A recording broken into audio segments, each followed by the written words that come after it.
Hello guys, welcome back to another video. तो guys, इस video में हम लोग एक इंजीनियरिंग कंपनी के बारे में डिस्कस करने वाले हैं। ये जो कंपनी है आप लोगों को 200% प्लस की रिटर्न देके जा रही है। एंड सबसे सही बात जो है कंपनी के बारे में वो है इंडिया के जितने भी सारे मेजर बैंक्स हैं उन लोगों की होल्डिंग है, मैक्सिमम मेजर बैंक्स की होल्डिंग है। बोले तो SBI हो गया, सेंट्रल बैंक ऑफ इंडिया हो गया, Punjab national bank, axis bank, bank of Baroda, bank of India, bank of Maharashtra, Indian bank और भी कई सारे बड़े बड़े UBI हो गया और भी कई सारे बड़े बड़े बैंक्स की होल्डिंग है इस कंपनी में। और ये सब छोड़ के अगर हम आप जैसे छोटे मोटे रिटेलर्स की होल्डिंग के बारे में डिस्कस करें तो वो 10% के आसपास निकल के आ रही है इस कंपनी में। तो गाइस, इस वीडियो में हम लोग बेसिकली 3 पॉइंट्स कवर करेंगे। First point is fundamental analysis. यहाँ पे हम लोग देखेंगे कि कंपनी कौन सी है एंड कंपनी फंडामेंटली कैसी है for short term trading and long term investment. Second point is volume analysis. Volume को एनालाइज करके हम लोग फ्यूचर ट्रेंड के बारे में अंदाज़ा लगाने की कोशिश करेंगे। And the third point is technical analysis. यहाँ पे हम लोग देखेंगे कि क्या इसकी स्विंग ट्रेडिंग के लेवल्स निकल के आ रही है, इससे मतलब है मेरा कि कहाँ पे आप लोग बाई करके चल सकते हो एंड क्या रहेगी आप लोगों की टारगेट्स, वो हम लोग तीसरी पॉइंट पे डिस्कस करेंगे। तो गाइस, बिना टाइम वेस्ट के पहली पॉइंट की तरफ बढ़ते हैं और देखते हैं कि कंपनी कौन सी है एंड कंपनी फंडामेंटली कैसी है। तो गाइज, यहाँ पे आप लोग कंपनी का नेम देख सकते हो, श्रीराम EPC लिमिटेड। कंपनी जो है वो end to end engineering solutions provide कराती है। इंजीनियरिंग चैलेंजेस अगर कोई है तो उसकी सॉल्यूशंस प्रोवाइड कराती है। ये पे भी आप लोग देखो, अगर और भी डिटेल में जानना है कंपनी के बारे में तो कंपनी के वेबसाइट में जाके जान सकते हो। कंपनी बहुत BSE एंड NSE में लिस्टेड है। मार्केट कैप 111 करोड़ की है। ROCE, return on equity, 3 years की सेल्स ग्रोथ सब कुछ नेगेटिव में जा चुकी है। लास्ट 6 मंथ्स की जो रिटर्न है वो 129% के आसपास है। प्रोमोटर्स की होल्डिंग 64.5% प्लेज हो रखा है। डिविडेंड नहीं देती है कंपनी एंड बुक वैल्यू से स्लाइटली ऊपर ट्रेड कर रही है ये कंपनी। प्रोज एंड कॉन्स में डिस्कस करें तो प्रोज में कुछ भी नहीं है, कॉन्स में सब कुछ है। लो इंटरेस्ट कवरेज रेशियो, 5 साल की सेल्स ग्रोथ एंड 3 साल की रिटर्न ऑन इक्विटी दोनों ही नेगेटिव में जा चुकी है। प्रोमोटर्स की होल्डिंग 29% के आसपास है, जो कि काफ़ी कम है। Contingent liabilities of 637 crore almost. Company has high डेब्टेड डेज। तो सब कुछ कॉन्स में ही है। क्वार्टरली रिजल्ट अगर देखा जाए तो कंपनी लॉस मेकिंग कंपनी है, लेकिन गाइस पहले ये कंपनी लॉस मेकिंग नहीं थी। हाँ, 1 करोड़ ही सही, लेकिन प्रॉफिट देती थी कंपनी। लेकिन जब से कोरोना आया है, ये मैं इसीलिए बोल रहा हूँ क्योंकि देखो कंपनी लॉस मेकिंग कब से बनी है, मार्च 2020 से। देख सकते हो कंपनी लॉस मेकिंग मार्च 2020 से बनी है। तो मार्च 2020 में क्या हुआ था सबको पता है। तो उसी क्वार्टर से कंपनी लॉस मेकिंग बन चुकी है। तो गाइस देखो, हो सकता है ये जो कोरोना का जो सीन चल रहा है ओमिक्रॉन फिर से आ गया, तो अगर ये सब कुछ एकदम कोरोना फिर से जब पहले ऐसा हो जाएगा, नॉर्मल हो जाएगा जैसे 2019 था, अगर ऐसा कुछ हो जाता है तो हो सकता है ये कंपनी फिर से प्रॉफिट देने लगे। लेकिन don't quote me on that, मैं सिर्फ एज्यूम कर रहा हूँ, ये मेरा पॉइंट ऑफ व्यू है। मुझे लग रहा है हो सकता है कि ये कंपनी कम बैक कर ही ना पाए, हो सकता है प्रॉफिट फिर से बना ही ना पाए, ये भी हो सकता है। तो don't quote me on that. Year on year basis की रिजल्ट के बारे में डिस्कस करें तो गाइस देख सकते हो एकदम पहले में एकदम मतलब फर्स्ट में कंपनी प्रॉफिटेबल थी, उसके बाद बीच में लॉस मेकिंग बन गई थी, फिर से बीच में 2 साल के लिए प्रॉफिटेबल बनी, अभी लास्ट 3 ईयर्स से कंपनी लॉस दे रही है। तो गाइस, इन लोगों का जो ट्रैक रिकॉर्ड है ये एकदम मतलब क्लियर नहीं है कि कंपनी कभी कभार प्रॉफिट देती है। देखो, जब प्रॉफिट या लॉस देती है एक रेंज में देती है, मतलब ये नहीं है कि 1 साल प्रॉफिट 1 साल लॉस, 3 साल एकदम पर प्रॉफिट दे दिया, उसके बाद 5 साल एक साथ लॉस दे दिया, उसके बाद 2 साल प्रॉफिट, मतलब 1 साल प्रॉफिट 1 साल लॉस नहीं। तो देखो अभी ये जो रैली है 3 साल ऑलरेडी तो लॉस दे रही है कंपनी, ये कब खत्म होती है कंपनी में। बैलेंस शीट तो 897, कंपनी की जो डेप्ट है वो लगभग 900 करोड़ के आसपास का है एंड कंपनी की रिजर्व नेगेटिव में जा चुकी है, देख सकते हो आप लोग। और रिजर्व तो मतलब इसी क्वार्टर में, मतलब सॉरी सितंबर क्वार्टर, अब तो दिसंबर क्वार्टर भी आ चुका है, मतलब हो गया है।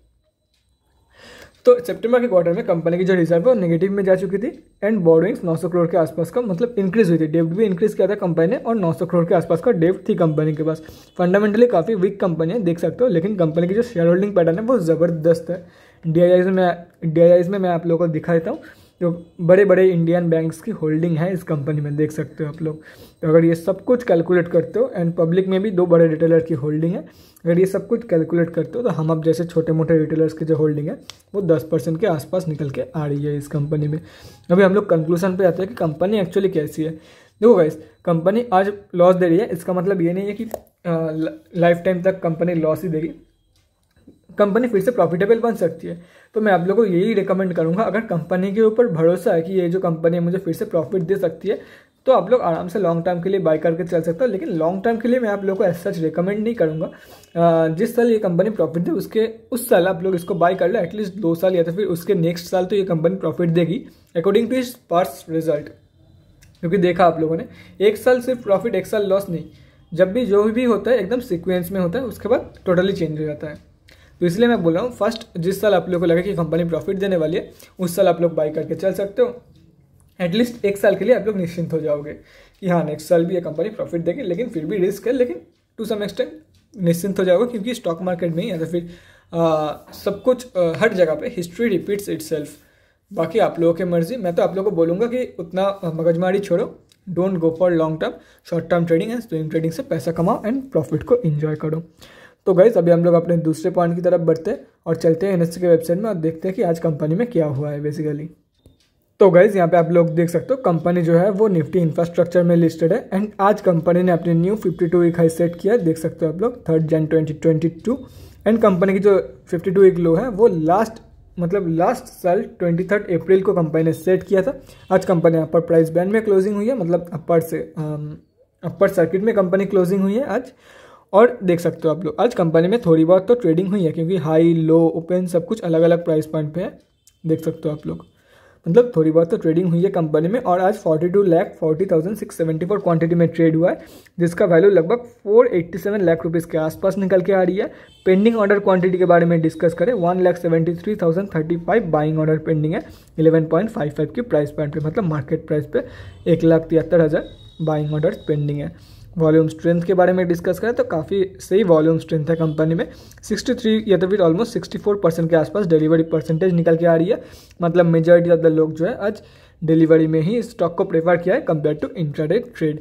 देख सकते हो आप लोग। अभी हम लोग बढ़ते हैं मोस्ट वाइटल पॉइंट की तरफ जो कि है टेक्निकल एनालिसिस। तो चलते हैं और देखते हैं कि कहाँ पर आप लोग बाई करके चल सकते हो एंड क्या अभी भी आप लोग बाई कर सकते हो या नहीं।